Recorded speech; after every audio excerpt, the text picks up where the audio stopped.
જ્યારે સ્ટોકના ભાવ ઘટે છે ત્યારે પૈસા ક્યાં જાય છે? તો મિત્રો આજે આપણે આ ટોપિક ઉપર વાત કરવાના છીએ.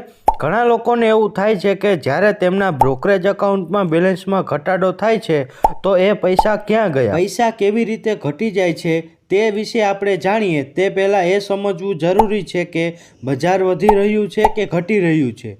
પુરવઠો અને માંગ શેરના ભાવને આગળ વધારે છે અને તે શેરના ભાવમાં થતી વધઘટ છે જે નક્કી કરે છે કે શેરનો ભાવ વધશે કે ઘટશે. જો તમે 10 રૂપિયામાં સ્ટોક ખરીદો છો અને તે માત્ર 5 રૂપિયામાં વેચો છો તો તમે પ્રતિ શેરે 5 રૂપિયા ગુમાવશો. તમે માનતા હશો કે પૈસા બીજા કોઈને જાય છે, પરંતુ તે બિલકુલ સાચું નથી.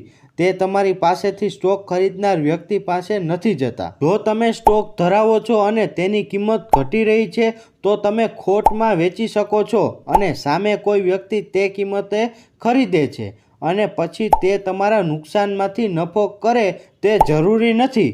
તે એટલા માટે કારણ કે તેનો પ્રવેશ બિંદુ નીચી કિંમતે છે અને તેમણે વાસ્તવિક નફો કરવા માટે સ્ટોકને તે સ્તરથી ઉપર વધે તેની રાહ જોવી જ પડશે. એટલે એમ જોઈએ તો આ એક મોટું ચક્ર છે જેમાં તમારો શેર જે ખરીદે એ પણ રૂપિયા કમાય એવું નક્કી નથી કરી શકાતું. શેરની કિંમતમાં વધઘટ એ ડિમાન્ડ અને સપ્લાય એટલે માંગ અને પુરવઠા પર આધારિત છે. વિડીયો જોવા માટે આભાર. જો વિડીયો ગમ્યો હોય તો લાઇક, શેર એન્ડ સબસ્ક્રાઇબ કરજો.